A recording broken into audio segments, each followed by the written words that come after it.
Experiencing a small contained faith? Tired of settling for less? Well, this podcast is going to help you live out your faith in a spacious room. Because you were made for bigger things.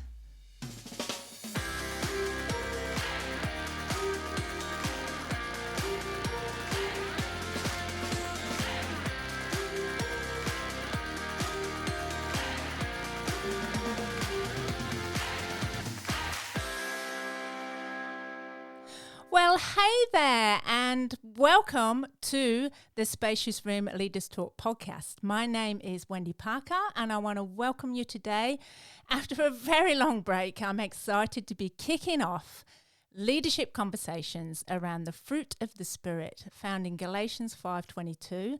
And today's conversation is about the fruit of love with my special guest, artist Kirsty Neilson.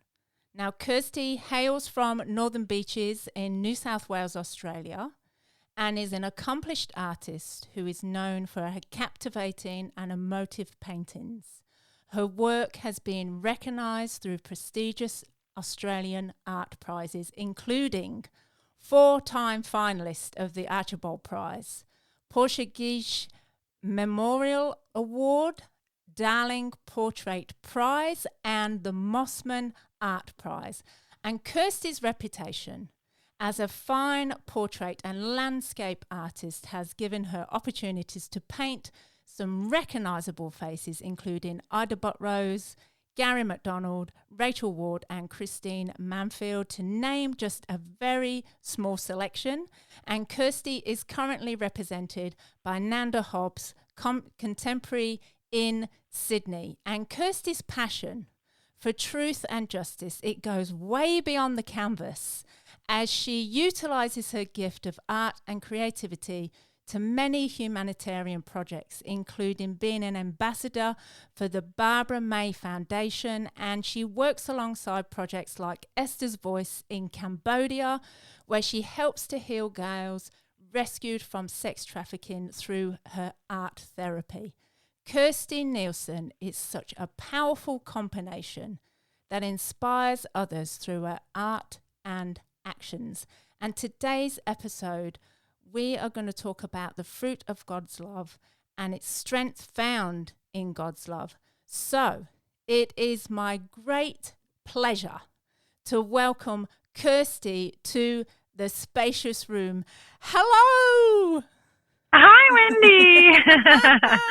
Thank you for having me. Oh, you are so welcome. And I first need to say that we've only met a couple of times. However, yes, each time I see you, I come away from conversations with you and I feel like I can tackle a lion and a bear. Because you have such a wonderful way of inspiring others, but you encourage them to rise higher. And this is the reason why I've invited you onto my podcast, because my listeners are just going to, I want you to lean in, take notes, glean from Kirsty's wisdom, because you are an amazing woman, Kirsty. Oh, thank you. No, I feel the same, Wendy. Every time we leave each other, it's like, or every time I see you, it's like seeing an old friend. I feel like I've known you for years. So I think the world of you, and I think this podcast is amazing. So I'm thrilled that we're now friends. Oh, me too. So share with my listeners, what does life look like for Kirsty Neilson in this season? Well, look, my life is great. I live on the Northern Beaches in Sydney, as you mentioned. I've actually got a brand new art studio, which I absolutely love, which is in Balgowlah.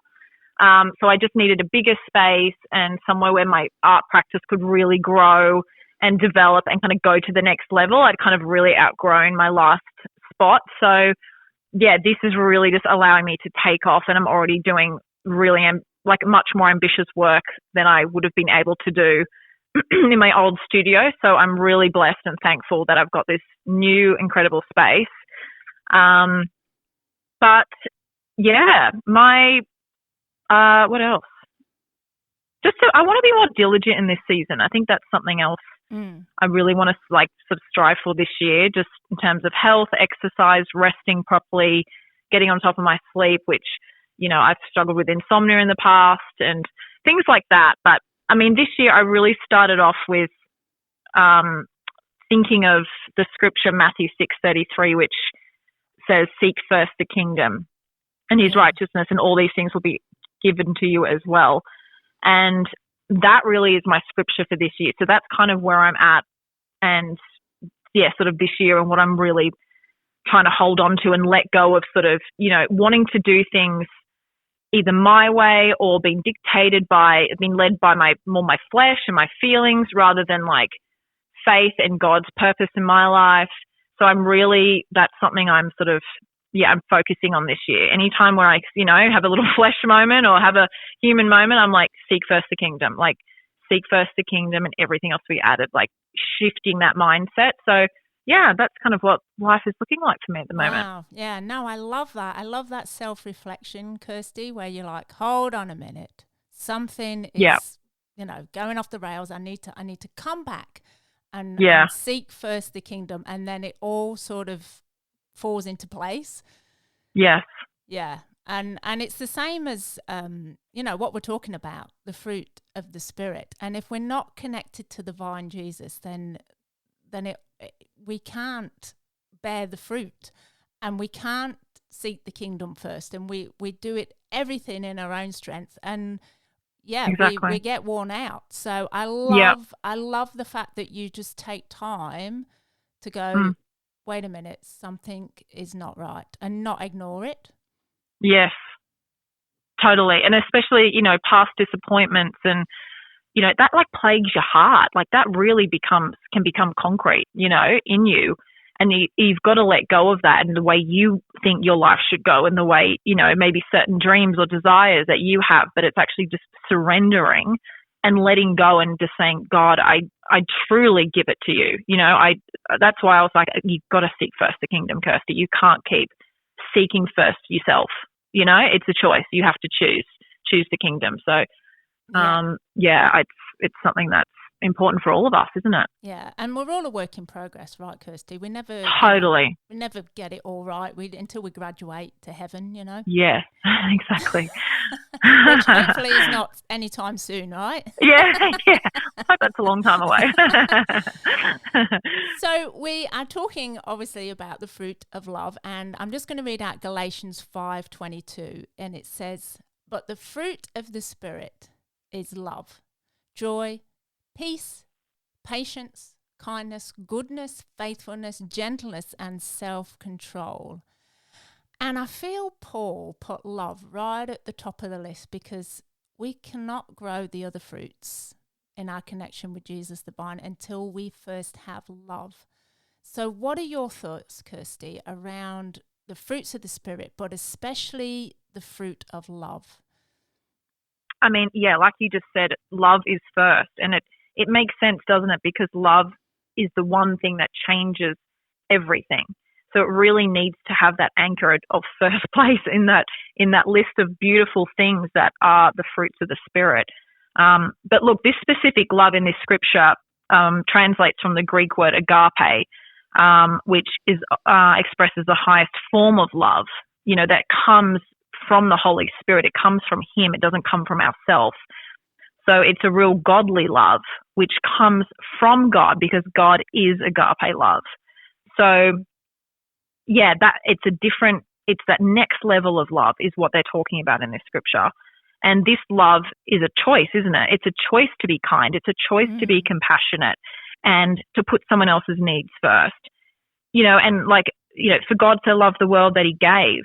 He loved the world and He gave. He did that first most incredible act out of love, and everything flowed from that place. So everything comes from that. And it's a kind of love that is beyond our capacity in our own human flesh. That's why we need the Spirit. That's why we need to be empowered by Him in order to activate these fruits of the Spirit. And it's something we receive by faith, but it grows by obedience. And faith and obedience go hand in hand. So it's something that we take the pressure off. We are empowered with these. It's not something that we need to really strive and try and do in our own flesh and try and always tick these boxes. Like, it's just letting go of all of that control and just surrendering to the Holy Spirit, because He empowers us to be able to receive these gifts. And it's a kind of love that isn't earned, isn't it? Like, it flows from the heart because it's the DNA of God, and we're made ultimately in His image. So love is really the starting point for these other fruits, which is really cool, because you can't embody the other fruits with a loveless heart.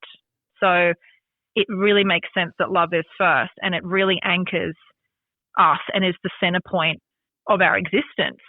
And then the more I was thinking about it, I thought, fruit is the natural result of growth. So right. It's that natural byproduct of what's going on deep inside. You can't just have fruit without the tree and without the roots and without the full system. It's deep in that. It'll bear from that. It'll come from that. But it's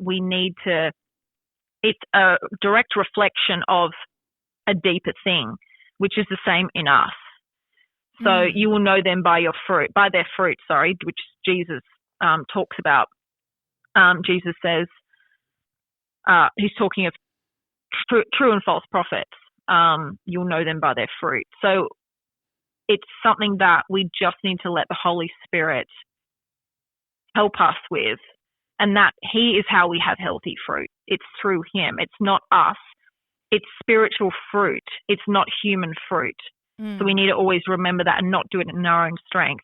And love ultimately is the greatest gift we can receive, and it's the greatest gift we can give someone. There's nothing greater. And never underestimate the power of love. If only the world listened to God's 2 commandments, love God and love others, like, we would just be in a different planet. Oh, 100%. We'd be on a different planet, Yeah.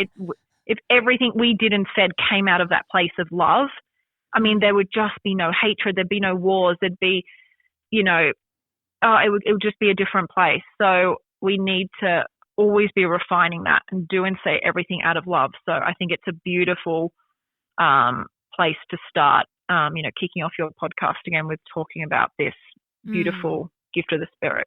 Yeah, and what you said, Kirsty, it's like a supernatural love, and I think the world does see romantic love as, that's the be all and end all, because we have hundreds of songs about love and lots of rom-coms about love, and but that's not lasting. The love that Paul puts in his list is, like you said, it does not come from us, and we can't sustain it. We have to tap into it, and we have to connect to it. And we all look like trees, we're all trees, but it's the fruit, because you look at 2 trees and you think, well, is it an apple or orange tree? But it's only till the fruit comes that you're like, oh, that's definitely an apple tree. That's definitely, yeah. And if our fruit doesn't look like how we're meant to grow, then we're getting it wrong, right? Totally. Yeah. What's our foundations? What soil are we planted in? What elements are we allowing to help us grow? What's happening around us? Why isn't the fruit bearing, or why aren't we producing the best fruit we could? And it's having awareness of that too, because we may have the right intentions, but we're blinded to maybe, the thorn in our own eye, not seeing, that there could be people in our world that are just not speaking life into us, that aren't really God's best for us, or we're engaging in activities that aren't God's best for us. But the more we keep doing that, we're going to, not produce the best fruit we can for us. But like you said, look, we never get things perfect anyway, and, God does have grace for us. But if we can do our best to think about all that, well, then we're giving ourselves the best shot at, the life God wants for us. Yep. Yeah, absolutely. Yeah. And you mentioned earlier about letting go of things. And I love the fact that you are an accomplished artist. You get to do what you love to do. And the great thing is that it is your ministry. That's your ministry. And wherever you're invited to speak, you speak so much life and love into others. But I'm sure that journey has not been easy, and there are times when you have totally wanted to give up. Yeah. And it makes me think of the author Anne Voskamp. I love her books, but she says the only way through is to let go of the way you've come. And looking back on your journey, Kirsty, towards your God-given dream of being an artist, what have you had to let go of so you could find a way through? Well, it's funny you mentioned that quote, because the scripture that really, I feel like, has gotten me through really, I don't know, challenging times, is Isaiah 43:18, which says, "Forget the former things. Do not dwell on the past. See, I am doing a new thing." And I always used to think about a bird flying, and if the bird's constantly looking back and he's flying straight, he's clearly going to crash into something and hurt himself. So we can't keep living in the past, seeking what's behind. We need to look forward in order to have the most productive path forward. So, I mean, that's something that I remember finding that, probably reading it for the first time, right when I was finishing up with fashion, because I worked in fashion for years before I became a full-time artist. So I did study fine arts when I first left high school, but then I left there thinking, well, I can't be a full-time artist. Like, that's not a real job.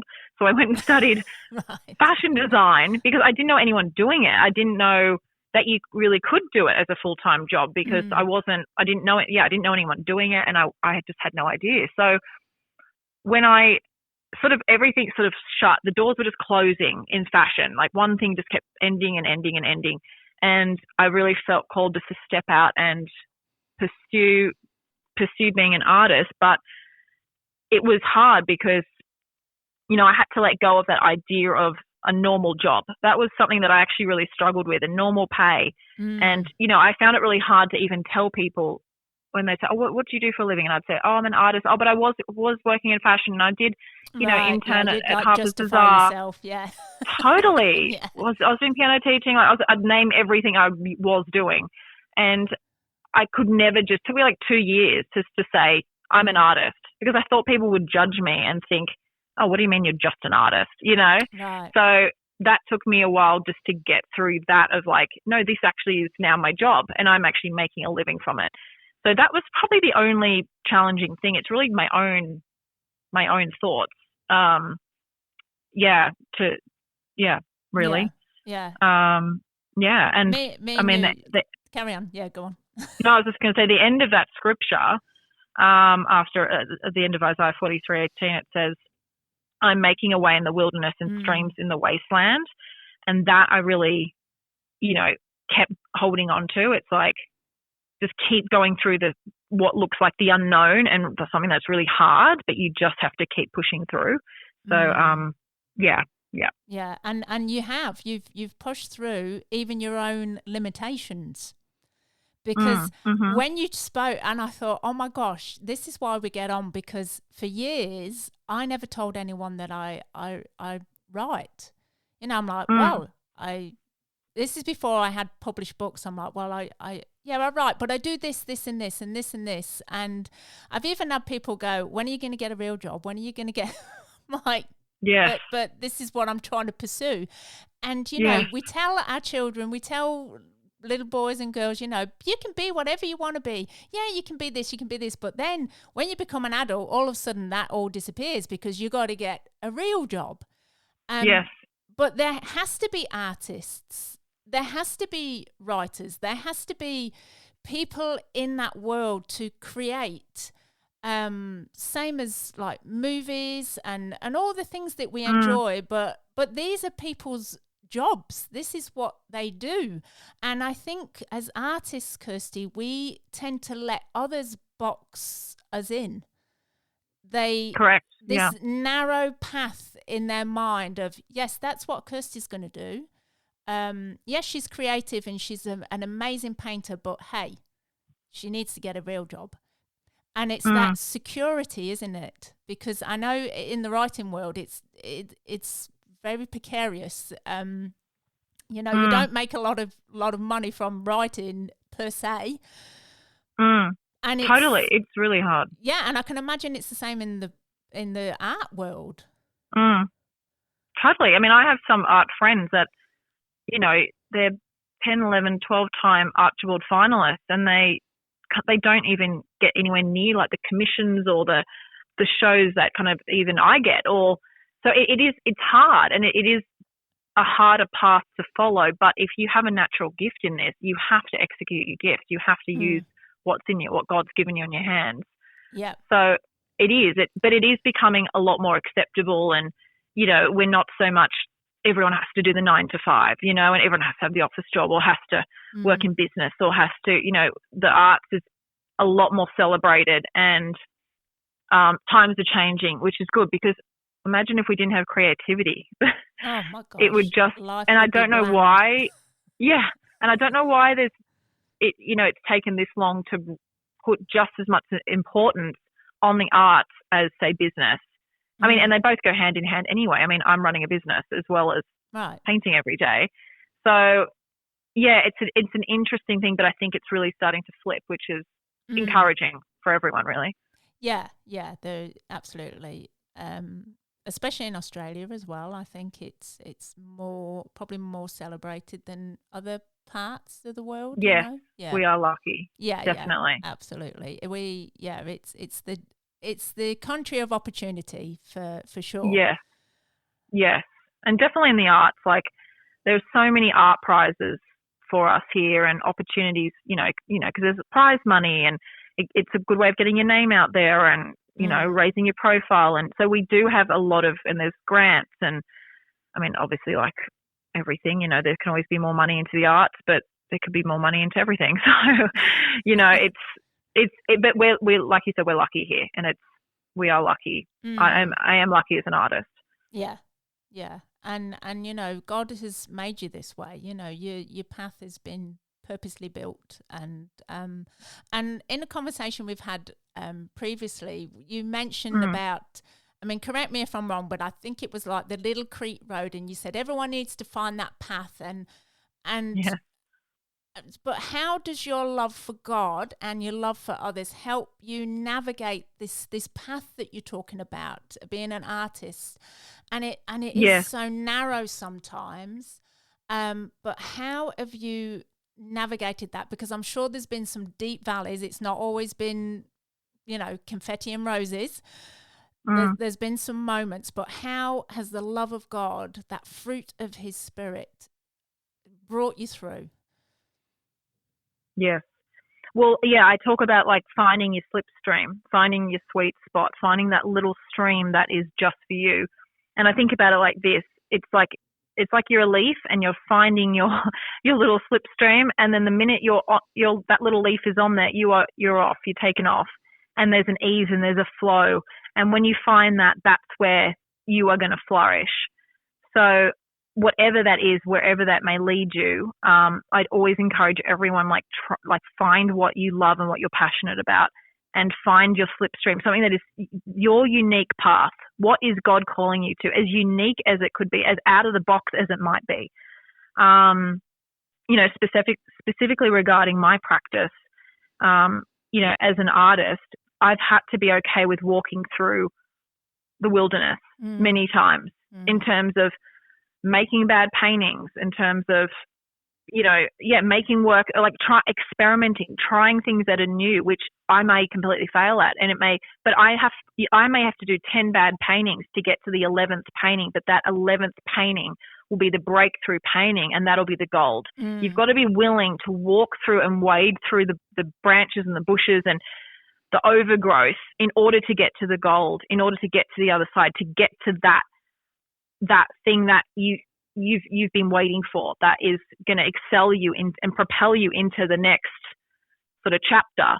But you've got to be willing to do that. And I mean, I had to put down photographs. Like, I was quite a realistic painter, photorealistic, which I still do now for clients and commission work. But my own stuff now is very different. I was told, Kirsty, if you want to be taken seriously, you need to put down photographs, you need to work from life, and you need to find your own visual language. So I had to do that, I don't know, 8 years ago. And I started doing self-portraits in the mirror, and I started, working outdoors in plain air, working from life, setting up my easel outdoors and doing these quicker paintings that are more like it's more note taking than rather getting every detail across. But by doing that, my natural sort of language is going to come out. And even now I'm experimenting with much bigger works that I haven't done before. So it's daring to dream, dare to think beyond your capacity, and don't be afraid to walk through the hard when it's heavy and it's not working, because that is like half my days is making bad work or making work that I don't like. Honestly, half this week I'm turning these drawings into paintings, and I don't like most of the drawings I've done this week. And then you question yourself, and I am such a perfectionist. And I am really hard on myself, and I think a lot of us are, and we can come down on ourselves. But if you let that take you out of the game, you're never going to build that character and that endurance and that grit in order to be able to prepare you for something else in your life. So you need to be able to find that stamina to give something a go that, look, it may not be exactly where you need to be, but it'll lead you. And if anything, a closed door will lead you to the open door. So don't be afraid to step out and do something different and let God lead you and guide you. And Francis Bacon, who's a well-known artist, he said, you have to allow for the element of chance. And obviously he was talking about paintings, but I loved that. I always refer to that, because in order to allow for the element of chance, exactly that, it needs to be chance. It needs to be almost by accident. It needs to just be a random gesture that worked or didn't work. Or maybe you make a mark and then you wipe it off, but that in wiping it off, you created 3 colors have just blended into one, which then actually works. So you can use those mistakes, those roadblocks, those, people that won't give you that grant or won't give you that job or whatever it is, or said no for this, but use that as a way to pivot to then keep walking. So, you'll always be guided by the river, by your little slipstream. And once you're in it, like, it's not necessarily just always easy, but there is an ease and a flow, because it's where God has positioned you and it's where God wants you. And, we all struggle believing in ourselves. I always struggle, believing in myself and believing I'm even a good artist. Half the time I'm like, I'm just not, why am I doing this? I'm not even good. We all question ourselves. Yeah, and we compare as well, don't we? Comparison. It's the biggest thief of joy, isn't it? Yeah. It'll rob you of your joy. It'll rob you of your happiness.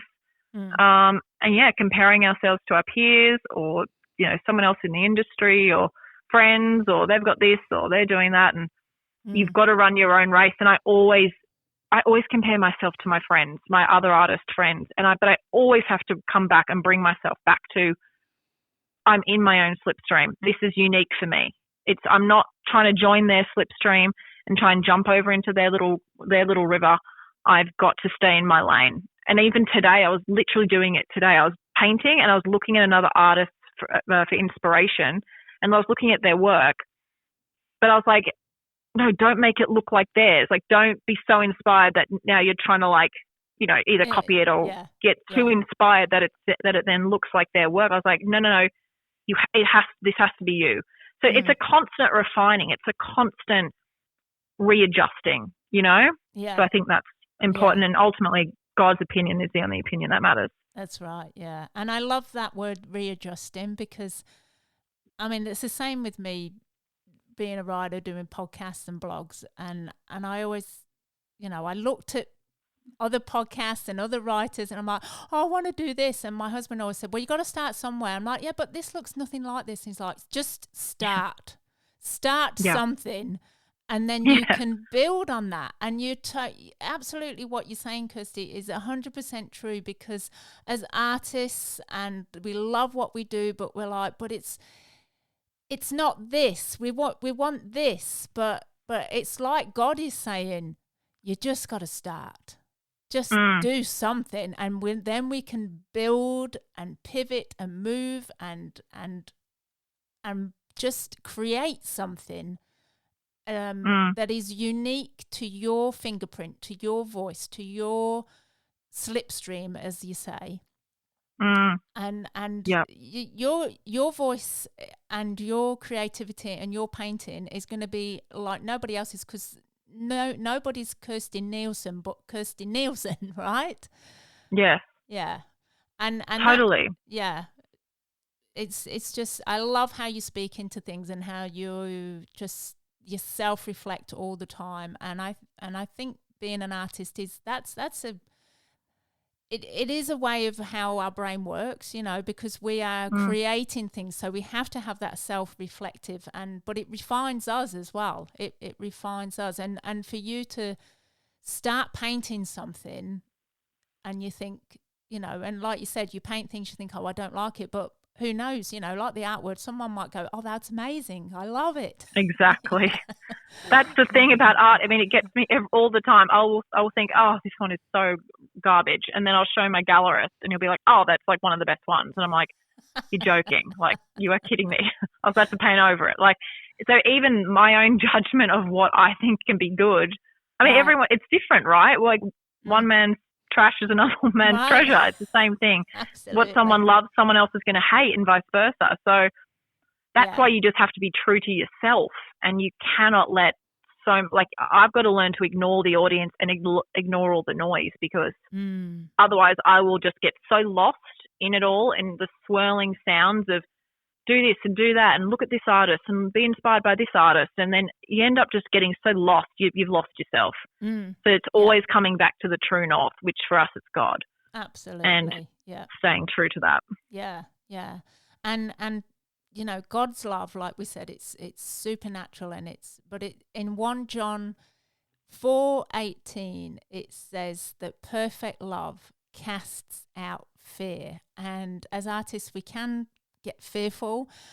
In life in general, we can get fearful. So what did you do to stop letting fear dictate to you who you were going to be, and allow God's absolute perfect love help you with every anxious and worried thought about your future as an artist? Well, I think it's just remembering to always, like for me, it's just putting 2 feet back on the ground. Right? Like not getting so caught up with, like I said, other people's opinions or culture. Things are changing and shifting so much in Australia. I mean, there's this happening, then this is happening, and then next minute our moral compass as a country has totally swung this way. And like things are constantly moving. And I think, there's a lot of noise, and especially with social media, there's a lot of opinions. And I think if we get so wrapped up in it and so swirled up in it, we're not, what is our foundation? What are our feet landed on? Where are we? And I just think it's always important to bring our 2 feet back on the ground and not get so caught up with it all. But each year I feel like I get better at it, because ultimately fear is anti-faith at the end of the day, and I just refuse to be dictated by fear, which is the devil. So we just need to keep pursuing God's love and what he wants for us, and stop letting fear sort of take over. Yeah, and rightly so. We're in a battle. There's an enemy. He's not happy with us pursuing what God has called us to do, because it helps so many people. And doing something you love and so passionate about, I know as a writer, it can be beautiful, but it can be so painful sometimes. Rejections and criticisms and everything that goes with it that can really knock your confidence.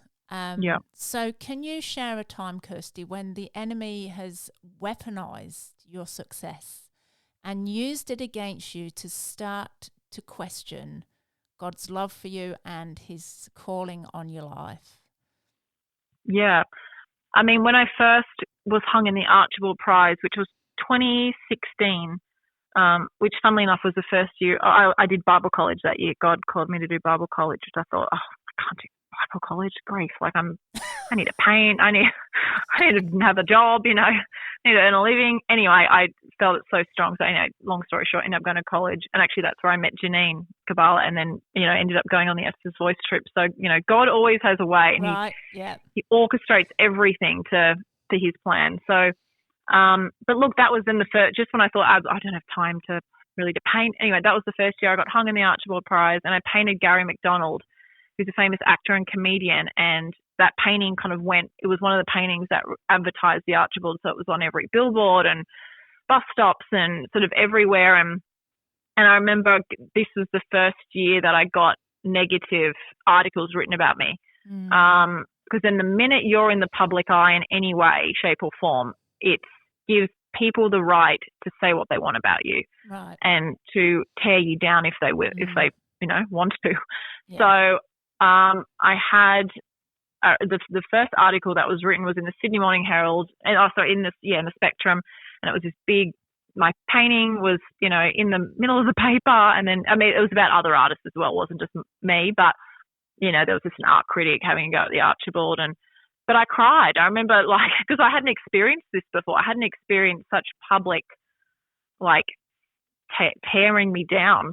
Someone, who's meant to be helping promote the arts and encourage and, cheer you on, but here they are just ripping you to shreds and humiliating you, really. Humiliating me. And I cried. I thought, oh my gosh, this is horrible. Yeah. But I tell you, it just gave me thicker skin, because I made that decision to be like, okay, you know what? If someone feels the need to tear me down, I must be doing something right. So I just used it as ammunition and as fuel to keep fueling me forward. So anytime I've had it since, which look, I've been very blessed that, I kind of don't have a style that's, super out there and people feel the need to tear down all the time. I've had a couple comments over the years on social media posts of one of my paintings, that have been hung in the Archibald, things like that. But, every time I almost find it as a compliment, and I'm like, right, I'm using that as another layer of skin that I'm putting on my body to thicken my skin up, to make me tougher to handle, because this is going to be constant. We're never going to not have someone say something mean to us, right? Like, we live in a fallen world. We live in a world where people can be mean and people can get emotional and say things maybe that they don't mean, but, we're going to be hurt. And it's how are we going to respond? How are we going to react? So there was things like that, it's really helped me sort of, pivot and use it as a positive.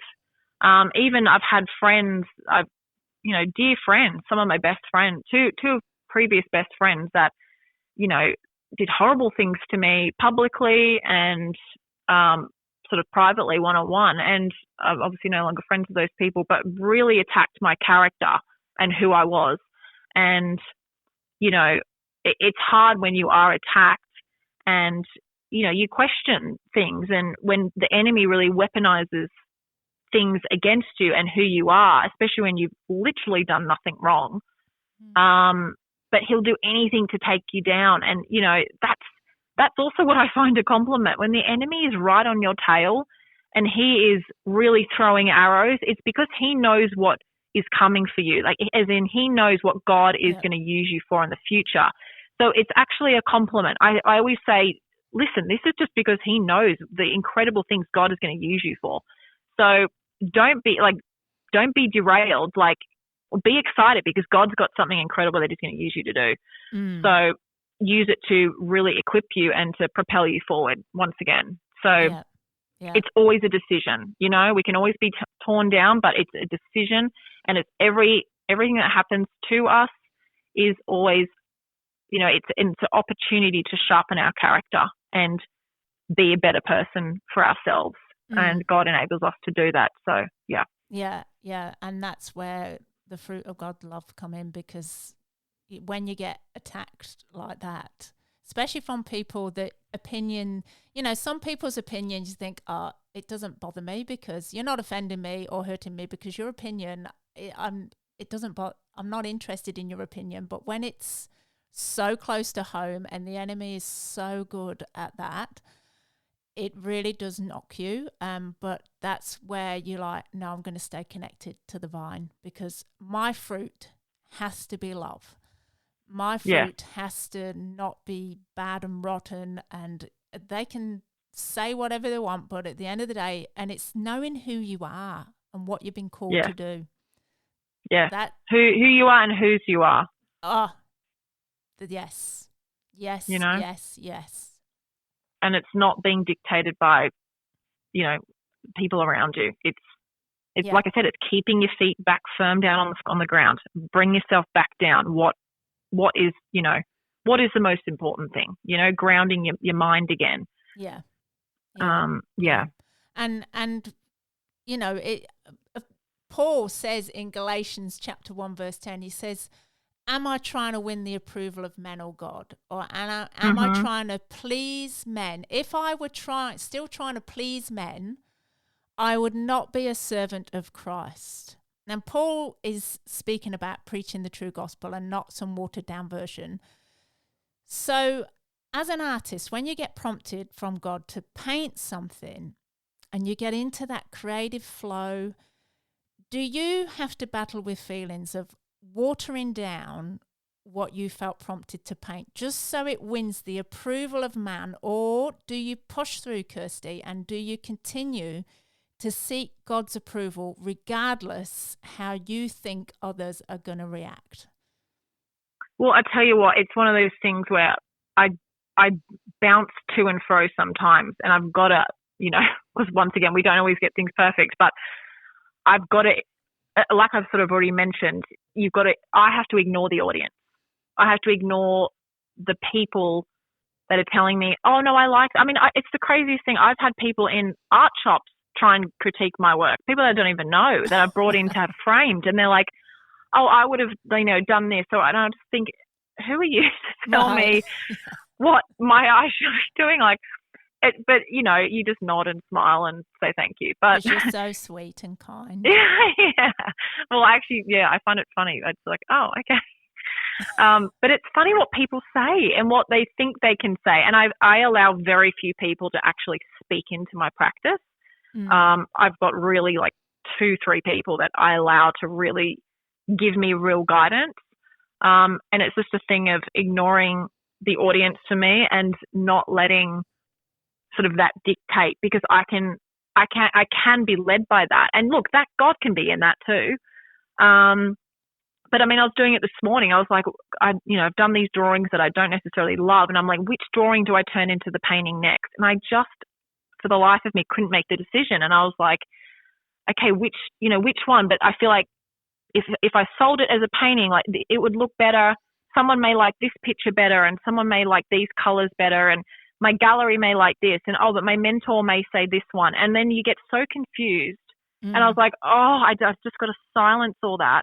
And I was like, right, and I put worship music on, and I was like, God, I just need you to give me peace about what to paint for this next painting, because I just drive myself insane. So this is like my daily battle, Wendy. Like, wow. I will probably constantly battle with this, because it's every day you're making creative decisions. Every mark is a different decision. So you're making like thousands of decisions a day. Before you even paint, before you even put a paintbrush on a canvas, right? Yeah, that's totally. Yeah.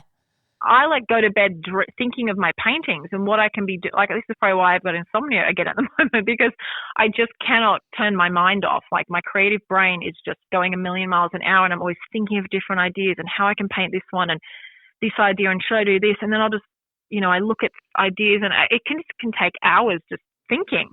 You're not even doing yet because you're thinking about it. So you do have to silence a lot of that, and but sometimes God does speak to me, and I see. I'll get a picture in my head of a painting, and I'll paint that, right? So it's either happens like that, or I'm guided by the creative process, and God, guides me. But sometimes you're just sort of winging it, and I'm just having a go, and I'm trying something new and different, and sometimes it just doesn't work, but that's fine.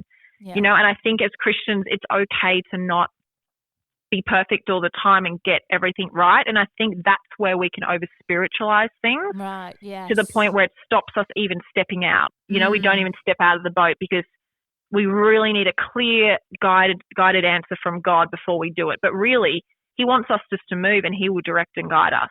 Oh, yes. So I think it's that ability just to give something a go, dare to dream, dare to do something that, you may not have thought to do, or think up, like, what would you regret it if you didn't give that a go? And it's just having that, that willingness to to lay down your own flesh and take up bravery and be bold. So yeah, it's, it's God's approval that matters. And when I was doing this painting this morning, I just started and I felt peace, and I was like, okay, I know I'm doing the right thing. Like, I chose to do the right one for this moment this morning, Yeah.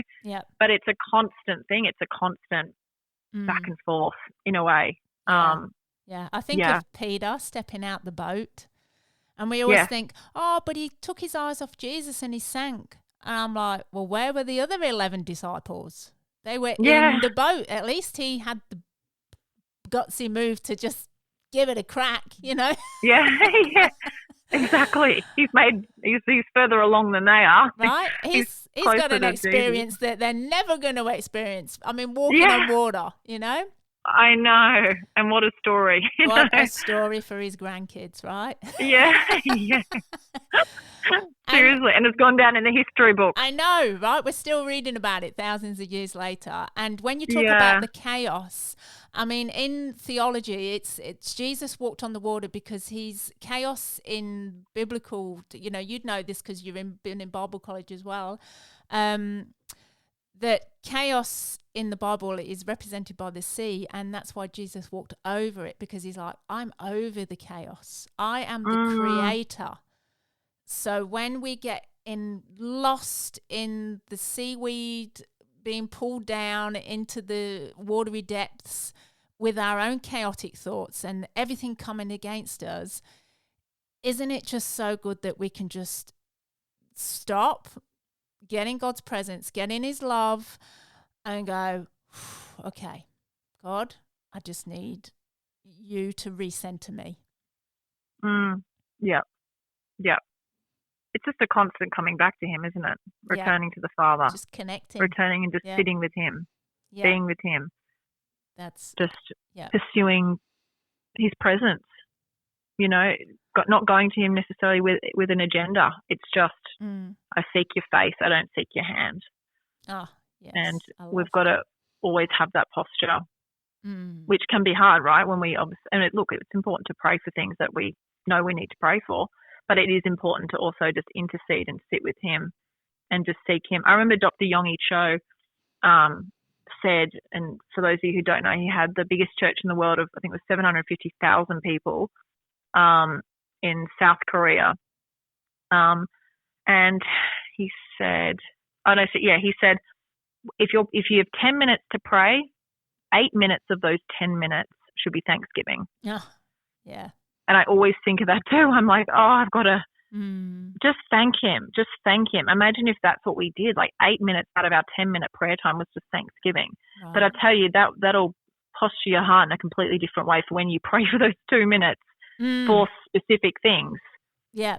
So that's encouraging to know that, we just need to put into practice what the Bible says and live out of that place.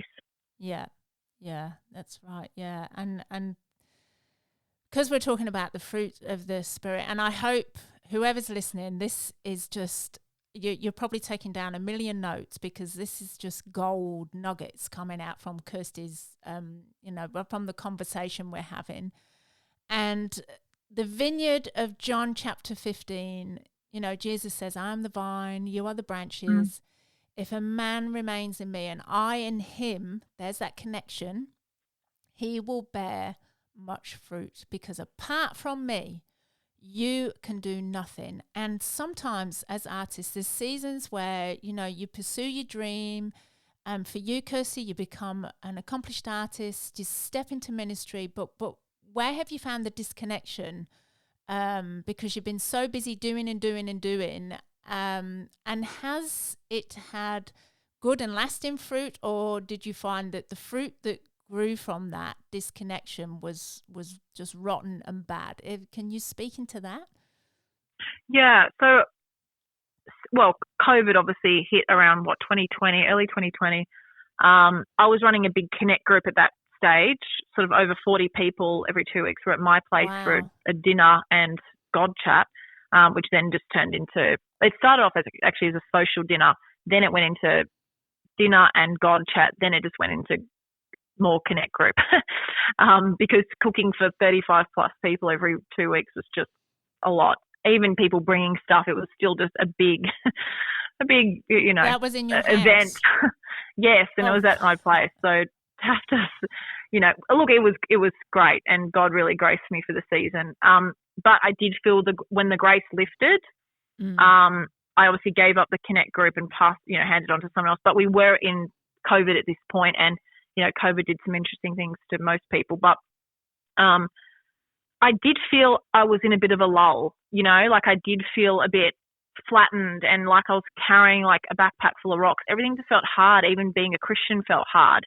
Felt hard to like be in His presence or pick up the Bible, or if I didn't pick up the Bible for a few days, or do my devotions for a few days, I then felt like I was behind. So I was feeling like I was never good enough, and I was never up to speed and up to and I did. I was in quite a spiritual lull for a few years, and then I think sort of disappointment of unmet sort of dreams and desires and things I'd been praying into, still seeing them not met, I think, really hardened my heart towards God, and it really, it hindered my relationship with Him because I felt so disappointed, and I had that self-righteous thing of, I've been serving you, and I've been, giving, serving the church and running this big connect group and giving to others and giving my time, and don't you know what I've done for you, God? Yeah. What about me? Yeah. Poor little me. And I'm just the victim, but we do get into that headspace, and I was in that headspace for a bit, and I couldn't shake it because I was, like I said, my heart was hardened in a way, because of disappointment and discouragement. And so it's really only been in the last sort of year that I've really felt, I've sort of come out again, but it did take me down for a while, and it can be hard when you don't feel as attached to the vine and you are looking elsewhere, and your mind is, you're getting distracted, and then there's temptation, and then, sin can creep in, and it worldly stuff. And I'm obviously in a very worldly industry. It's very progressive and, as such, but, I definitely experienced not being, as focused on God as I could. And you're never as happy. Like, honestly, I grew up in a Christian family, but so I've never had that moment of being not saved and then saved and then not knowing God and then knowing God and have that really incredible transforming moment. So having known God my whole life, that's sort of when I have dabbled in not being so on fire for Him. I mean, look, I was still going to church and still, it's not like I've ever rebelled and, left church and walked away from God or anything. But, you can tell when you're just not as in it as you once were. Yeah, you're just ticking boxes, right? Totally. And you're just trying to stay in it. And I was trying to hold on. I was like, God, I want it. But it is so hard. It became really hard for me. And that's when like I said, this year, it's like seek first the kingdom. Like, you've got to put down all your desires and everything that you expect, because hope deferred makes the heart sick, and there's so many scriptures that we can rely on to help us, with where we are mentally. And I was not producing good fruit. It was bad fruit, and I really had to do a cull. And like I said, when those things happened with those two friends of mine, that was really, honestly, that was protection, not rejection. Because as much as it hurt me, as much as they both hurt me, I really know that was God protecting me and getting them out of my life. So that was also a pruning, and it's allowing God to prune you in every way, whether it's your work life, family life, friends, bad habits, or it could be good habits, but they're taking you away. Maybe you're so obsessed with something. I remember John Bevere talking about he loved golf so much, but he would play it so excessively and watch it so much that God actually spoke to him and said, golf is an idol to you. You have completely idolized golf. Yeah. And he was like, oh my goodness. And that's something that's not negative. That's Yeah. It's golf. But he had to, he gave it up, and not that he's given it up fully now, but he needed to just stop for a minute, realign, and now obviously he still loves golf and watches golf, but it's just in a completely different it doesn't consume manner it now anymore. Yeah. Yes, and you're able to cut that branch in order for new fruit to grow. The pruning is so important. It's like when there's a fire, like a wildfire sweeps through a bush. But you'll see new greenery come through, new little sprouts on the trees. These burnt trees come through because there's still life in that tree. But it actually is important to actually have the tree be burnt in order for new growth to come. Like, that's actually important for the environment sometimes. Yeah. Obviously not just mass, burning of entire forests, but it actually is part of the regeneration process of trees and regrowth and planting and new seeds falling. So it's okay, to walk through the fire, because you're refined in the fire. That's where God actually does his best work in and through you. So it's not being afraid of that. Once again, it's not being afraid. Like, use it as to thicken yourself up and to add thick skin to yourself, so you're more equipped and ready for the next thing that God's gonna, that's gonna come along your path. So I think it's important to be pruned, and also prune, allow God to prune you, but prune yourself. Get rid of bad habits, or if there's people in your life that just shouldn't be in your life, get rid of them. And that's okay to do a pruning, because and you may feel bare for a minute, but there will be new life that grows. And I've certainly had to go through that. And, we'll all probably always have to go through those sort of prunings and refining moments. But that's the great thing, is that we can always be pruned and refined by him. And we're never too far gone. Never, Yeah, absolutely. Yeah, it's so well said, Kirsty. And, the strength found in the fruit of love is all from God's strength, and we cannot do it in our own strength. We cannot do any of it. No fruit bearing is in our own strength. And you know what? I could talk to you all day, Kirsty. We could chat and chat and chat. But as we wrap up this conversation, just want to help someone who's listening, and maybe they're wrestling, because you're talking about dare to dream and pursue your dream. So can you just share a moment that's going to help a listener where you decided to completely surrender to God, take that one brave, bold step in the daring direction he wanted you to go in? And even when you didn't understand how it was going to turn out, but you decided to do it anyway, what would you say to a listener who is on the precipice of wanting to take that bold step? Well, yeah, I mean, this is obviously what I did with being an artist. I just quit everything. I didn't know a thing of what was in front of me. I didn't know if I'd succeed, if I would get work. So everything was one big question mark, which, we can find ourselves at those pinnacle points and those pinnacle moments, the turning of the chapter moments. But I felt the calling to do it. And as much as I didn't know what I was walking into, I was walking blind into this. But that's what faith is, isn't it? It's walking blind and trusting him that he'll guide us. And it was the best thing I've ever done, because I backed my own ability. I backed where God was guiding me. And, I always encourage people, if you have a gift, if you have something that it's been laying dormant, you have a gift. God is a creative God. He's given you that creative gift to use it. He's given you that gift to express yourself in that way, to utilize it, to activate it. So don't let it lay dormant, even if it's something that you do on the side, even if you can't, whatever it is, even if it's something you can't do full time, it can't be your full-time job or your, but take all your attention away, but use it and utilize it, because he's given you that desire and that passion for that thing for a reason. And it might be so beyond what you think it could be used for.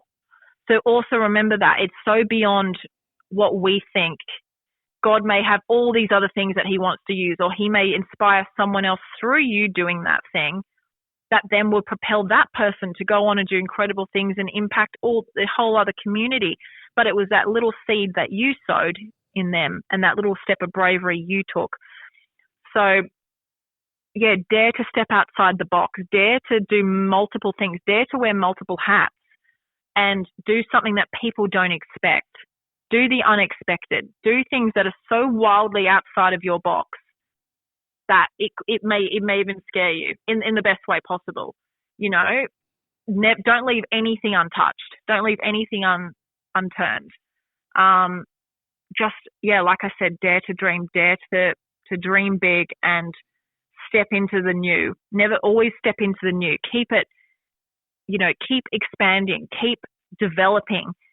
Every time I do a painting, I'm like, right, the next painting has to be better. The next painting has to be better. Always trying to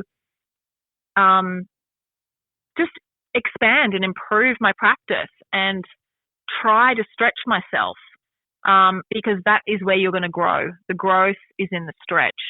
That is when your character is sharpened. That is when you will learn the most about yourself. That's where you'll be mostly challenged. And challenges are great things because that's where mentally we're tested and we're able to do better and be better. And like I said, you never know who you're going to inspire. Like when I entered my first painting in the Archibald and my second painting in the Archibald, my second painting was a self-portrait. And I was, like I said, starting to do these, self-portraits in the mirror. And I was painting just my anxiety and my insomnia. So my work, I started to make more autobiographical, and that's, if you're wondering where to start with something, just make whatever you're doing autobiographical. Make it speak of you and your life and your heart for something, because you can never go wrong with that. And people will always grab a hold of that and be so inspired by that. And they'll believe that. So just make it real. Whatever it is, make it real, whatever's in your hands. Yeah. And yeah, so I just think we need to have that brave, bold spirit in order to really find the gold, and the gold is available for all of us. We just need to be willing to go through hard times. It may be hard, it may be easy. But you need to be willing to do that in order to find it may be the most exciting thing you'll ever do, and if you're not doing something that you love, find what you love and do it. I love that. Well, Kirsty, It's been an absolute honor and a pleasure to chat with you, and I hope all who are listening have just gleaned so much, and I pray that this conversation will give you wings to fly and step out into your calling. And like me and Kirsty were talking about, get connected to the vine. The fruit of the Spirit is love, because if we don't have love, we cannot have all the other good things that God's got for us. So I want to say thank you so much, Kirsty, for joining me in the spacious room today. Oh, thank you so much for having me, Wendy. I've absolutely loved this conversation. So thank you so much. Thank you. I'm sure it's going to inspire so many people. So thank you so much, Kirsty. Pleasure. Thanks for listening. To catch all the latest from me, you can subscribe to my website, thebigvoiceonline.com, or follow me on Instagram, Wendy J. Parker Writer. See you soon.